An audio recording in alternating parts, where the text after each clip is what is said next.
आज के इस विश्लेषण में एक ऐसी चर्चा पर गौर करेंगे जो सदियों से चली आ रही है, लेकिन आज के इस आधुनिक कलयुग में भी उतनी ही प्रासंगिक है। बात हो रही है भगवान हनुमान की निरंतर उपस्थिति की। क्या सच में इसके पीछे कोई ठोस आधार है? आइए मिलकर इस स्रोत का विश्लेषण करते हैं और समझते हैं। स्रोत के मुताबिक सबसे बड़ा और दिलचस्प सवाल ये उठता है कि अगर एक दिव्य शक्ति आज भी हमारे बीच मौजूद है, तो उनका निवास स्थान आखिर है कहाँ? यही वो सवाल है जिसके इर्द गिर्द ये पूरा विश्लेषण घूमता है। इस विश्लेषण में क्रमवार तरीके से कई पहलुओं को देखा जाएगा। अमरता के वरदान से लेकर उनकी उत्पत्ति, प्राचीन काल के दर्शन, पृथ्वी पर मौजूद उनके निशान, एक रहस्यमयी 41 साल का चक्र और अंत में इसकी वैश्विक गूंज। अब इन दावों की नींव को समझने के लिए एक शब्द पर गौर करना बहुत जरूरी है, और वो है चिरंजीवी।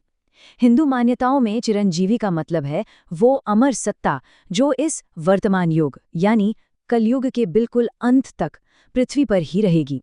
और स्रोत बताता है कि हनुमान जी को अमरता का ये अनोखा वरदान किसी और ने नहीं बल्कि स्वयं माता सीता और भगवान राम ने दिया था। तो सबसे पहले बात करते हैं इस अमरता के वरदान की। देखिए, यहाँ ध्यान देने वाली बात ये है कि ये अमरता कोई आम वरदान नहीं थी, बल्कि ये एक बहुत बड़ी जिम्मेदारी थी। ग्रंथों के अनुसार भगवान राम ने हनुमान जी को एक स्पष्ट निर्देश दिया था। उन्हें अनिश्चित काल तक पृथ्वी पर ही रुकना था। क्यों? ताकि इस अंधकारमय युग में वो सच्चे अनुयायियों की मदद कर सकें और उनके दुखों को दूर कर सकें। खैर, अब सवाल आता है निवास स्थान का। स्रोत बताता है कि उन्होंने गंधमादन पर्वत को चुना। ये जगह आधुनिक समय में चीन के नियंत्रण वाले तिब्बत में कैलाश पर्वत के ठीक उत्तर में स्थित है। ये क्षेत्र बेहद दुर्गम है। दिलचस्प बात यह है कि पास ही कैलाश पर भगवान शिव का प्रत्यक्ष निवास है, इसलिए अपनी आराधना में कोई बाधा ना आए, इसके लिए हनुमान जी ने इस पवित्र और एकांत जगह को चुना। ऐसी भी मान्यता है कि वहां आज भी एक प्राचीन राम मंदिर मौजूद है। चलिए अब उनकी उत्पत्ति और दिव्य जन्म की ओर चलते हैं। ये समय रेखा सच में हैरान करने वाली है, जो लाखों सालों तक फैली हुई है। त्रेता युग में उनके जन्म और रामायण काल से शुरुआत होती है, फिर द्वापर युग में महाभारत के दौरान उनकी मौजूदगी दिखती है और वहां से होते हुए आज के इस कलयुग तक। ये एक बेहद अद्भुत और निरंतर चलने वाला महाकाव्य है। अगर स्रोत द्वारा दिए गए विवरणों को देखा जाए तो कुछ गजब के तथ्य सामने आते हैं। उनका जन्म आज से लगभग 1,85,00,000 साल पहले हुआ था। कर्नाटक के कोप्पल जिले में एक गांव है जिसे प्राचीन काल में किष्किंधा कहा जाता था, वही उनकी जन्मभूमि है। माता अंजनी और वानर राज केसरी के पुत्र के रूप में उन्होंने जन्म लिया और उन्हें भगवान शिव का 11वां रुद्रावतार माना जाता है। लेकिन सबसे ज्यादा चौंकाने वाली बात क्या है? वो है उनकी शिक्षा। ध्यान देने वाली बात है कि सिर्फ और सिर्फ 7 दिनों के अंदर उन्होंने स्वयं सूर्यदेव से संपूर्ण ब्रह्म ज्ञान हासिल कर लिया था। ये वाकई में अकल्पनीय है। आगे बढ़ते हैं और देखते हैं प्राचीन महाकाव्यों में उनके साक्षात दर्शन के बारे में। द्वापर युग का एक किस्सा बहुत प्रचलित है।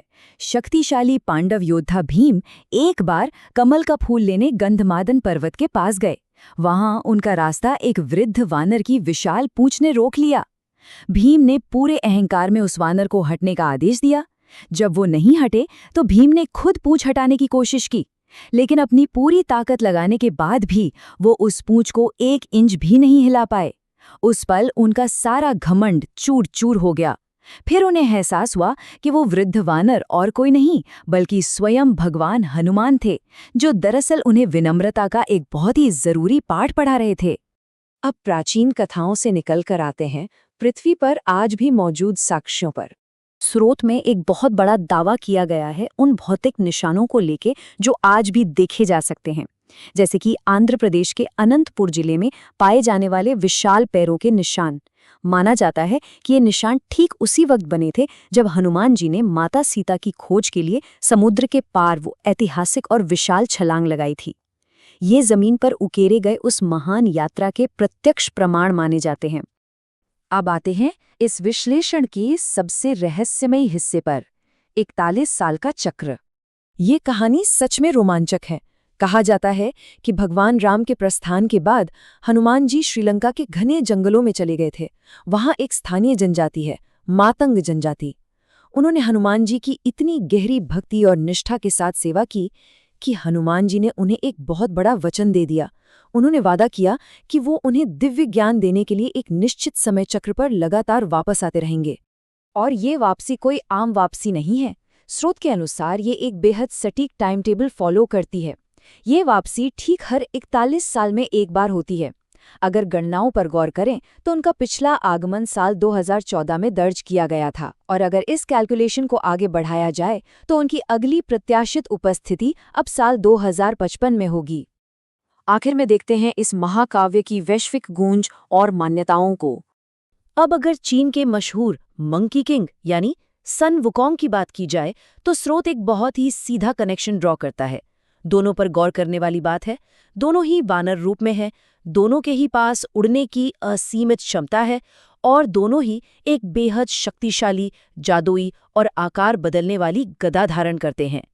ये चमकदार समानताएं इस बात की ओर इशारा करती हैं कि शायद ये दोनों ऐतिहासिक रूप से एक ही सत्ता है, जिन्हें समय के साथ अलग अलग संस्कृतियों ने अपने अपने तरीके से अपनाया और पूजा। तो इस सब के अंत में एक बहुत बड़ा सवाल खड़ा होता है। जरा सोचकर देखिए, क्या पैरों के ये विशाल निशान, जंगलों में चलने वाला ये जनजातीय चक्र और ऐसी हैरत अंगेज सांस्कृतिक समानताएं महज प्राचीन कथाओं का पुरानी दुनिया में फैलाव है, या फिर ये वाकई किसी अमर सत्ता की निरंतर और लगातार उपस्थिति की ओर इशारा करते हैं? ये एक ऐसा सवाल है जो इस विषय को एक नए और गहरे नजरिए से देखने पर मजबूर कर देता है, और ये एक ऐसी बात है जिस पर गहराई से विचार किया जाना चाहिए।